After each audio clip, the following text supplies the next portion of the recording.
Serrated knives have a series of small serrations or teeth along their edge. My goal is to remove as little of those teeth as possible to give as much life to the knife. I start with a denim wheel loaded with honing compound that I use to straighten the edges of the serrations and polish the scallops. This soft wheel works its way into the serrations and polishes the edge evenly.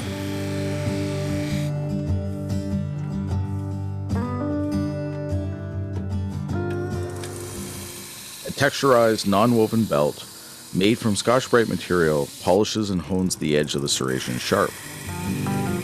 Once I see the edge begin to apex, I switch to a finer non-woven belt.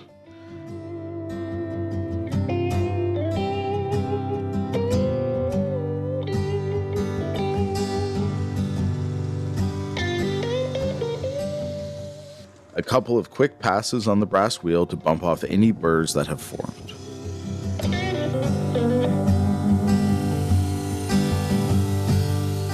A final honing on a felt belt loaded with white polishing compound.